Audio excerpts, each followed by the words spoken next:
नमस्कार, मैं हूं आरजू अंसारी और आप देख रहे हैं राष्ट्रीय जगत विजन न्यूज। बिलासपुर के मंगला चौक स्थित रामदेव लॉन में आयोजित छत्तीसगढ़ सराफा महासम्मेलन 2026 में प्रदेश भर से आए सराफा व्यापारियों ने अपने कारोबार से जुड़े अहम मुद्दे सरकार के सामने रखे।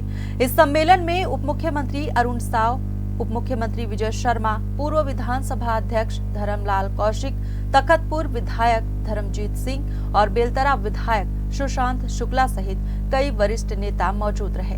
सम्मेलन के दौरान छत्तीसगढ़ सराफा एसोसिएशन के प्रदेश अध्यक्ष कमल सोनी ने बिलासपुर में जेम्स एंड ज्वेलर्स पार्क की स्थापना की मांग उठाई। इस पर उप मुख्यमंत्री अरुण साव ने सकारात्मक रुख दिखाते हुए अधिकारियों को प्रस्ताव का अध्ययन कर आवश्यक प्रक्रिया आगे बढ़ाने के निर्देश देने की बात कही। इसके साथ ही एसोसिएशन ने स्वर्ण कला बोर्ड के गठन की मांग रखी, जिस पर सरकार ने विचार करने का आश्वासन दिया। इस दौरान व्यापारियों ने भारतीय न्याय संहिता यानी बीएनएस की धारा 317 को लेकर भी अपनी चिंता जाहिर की। उनका कहना था कि इस प्रावधान के कारण सराफा कारोबार से जुड़े व्यापारियों को कई व्यवहारिक दिक्कतों का सामना करना पड़ सकता है। इस पर उप मुख्यमंत्री विजय शर्मा ने भरोसा दिलाया कि सरकार इस विषय का गंभीरता से परीक्षण करेगी और व्यापारियों के हितों को ध्यान में रखते हुए आवश्यक कदम उठाए जाएंगे। वहीं सराफा व्यापारियों की सुरक्षा और बढ़ते साइबर अपराध के मुद्दे पर भी चर्चा हुई। उप मुख्यमंत्री विजय शर्मा ने कहा कि डिजिटल लेन देन बढ़ने के साथ साइबर अपराध की चुनौतियां भी बढ़ी हैं, लेकिन राज्य सरकार और पुलिस लगातार सतर्क है और ऐसे मामलों में त्वरित कार्रवाई की जा रही है। उन्होंने भरोसा दिलाया कि व्यापारियों की सुरक्षा और साइबर अपराध पर प्रभावी नियंत्रण सरकार की प्राथमिकता है। सराफा महासम्मेलन 2026 का आयोजन किया गया है। सरकार के सामने क्या मांग रखी गई है और क्या आश्वासन दिया? बिल्कुल स्वर्णकार हितों के लिए आज जो महासम्मेलन 2 साल बेमिसाल के उपलक्ष्य में हमने कार्य किया है। सबसे पहले हमने 2 साल में संगठन का विस्तार और विकास किया है। राजनांदगांव से लेकर रायगढ़ तक, बस्तर से लेकर अंबिकापुर तक का संगठन का विस्तार हो चुका है। 251 तहसीलों में हमारा संकल्प है संगठन की इकाइयां तय हो। अब तक 150 से ऊपर इकाइयां हमारी बन चुकी है। आज 200 पार हो जाएगी। 251 का लक्ष्य है। मांग के स्वरूप स्वर्णकार हितों को सुरक्षित करते हुए कारीगर और कारीगरों को संरक्षण देने के लिए स्वर्णकार कल्याण बोर्ड की हमने मांग की है, जिससे स्वर्णकारों के रोजगार संबंधित जो प्रश्न आ रहे हैं उसका निराकरण हो, सरकार की योजनाओं का भरपूर लाभ ले सके। दूसरी धारा 317 के अंतर्गत चोरी जो करता है माल बेचने में सहभागिता और जान के बेचा खरीदा गया माल ही में अपराधी होता है दुकानदार। ऐसे 2% हमारे हैं जिसको हम निष्कासित करते हैं। सराफा व्यापारी हम मानते नहीं है, लेकिन 98% ईमानदार इससे प्रभावित हो रहे हैं। इस कानून का दुरुपयोग हो जाता है समय समय पर।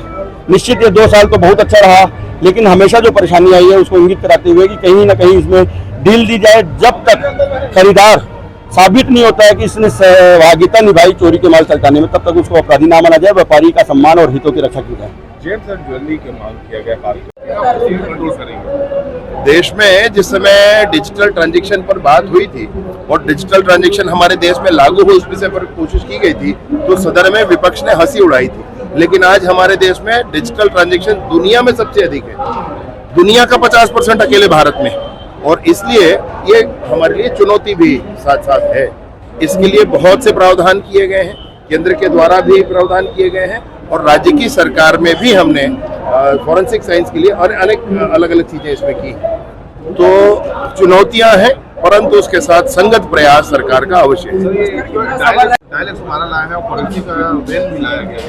फॉरेंसिक वैन इसलिए लाए हैं कि सारे जो बीएनएस की धाराएं हैं, जिसके अंतर्गत ये है कि 7 साल से अधिक सजा का कोई भी प्रावधान वाली धारा हो, उसमें फॉरेंसिक जांच कराना जरूरी है। तो फॉरेंसिक लैब नहीं स्थापित हुए हैं अभी, परंतु फॉरेंसिक लैब हर जगह अभी तुरंत नहीं हो सकते हैं। तो फॉरेंसिक वैन जो पूरे लैब के स्वरूप में है, वो कहीं पर भी क्राइम सीन क्रिएट करना हो या क्राइम सीन कहीं क्राइम हुआ हो तो वहां पर सैंपल कलेक्ट करना है, ब्लड सैंपल हो गया या फिर ह्यूमन बॉडी का कोई सैंपल हो गया या किसी भी तरह का सैंपल कलेक्ट करना हो, डिजिटल सैंपल भी कलेक्ट करने का काम वो हमारी मशीन कर पाएगी, इसलिए उसको वो बहुत उपयोगी है। साथ ही साथ 112 अभी तक हमारे प्रदेश में सिर्फ आधे जिलों में लागू था, 112 इस बार पूरे प्रदेश में लागू कर दिया गया है। 400 गाड़ी एक साथ उसके लिए आगे बढ़ाई गई है ताकि जनता को उस पर सुविधा मिल सके।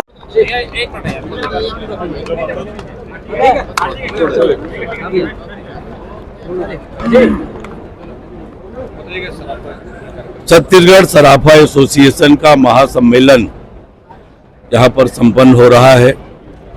छत्तीसगढ़ के सभी जिलों से सराफा व्यापारी आए हुए हैं और ये महासम्मेलन है जिसमें अलग अलग विषयों पर आज अलग अलग वक्ता अपने विचार रखेंगे। सराफा व्यवसाय से जुड़े हुए, सराफा से संबंधित जो कानून है उससे जुड़े हुए विशेषज्ञ अपने विचार व्यक्त करेंगे। उद्घाटन सत्र भी समाप्त हुआ है। निश्चित रूप से कमल सोनी जी के नेतृत्व में पिछले 2 सालों में सराफा एसोसिएशन ने महत्वपूर्ण काम किया है और लगातार सराफा व्यापारियों की एकजुटता के लिए मिलजुल कर वो काम कर रहे हैं।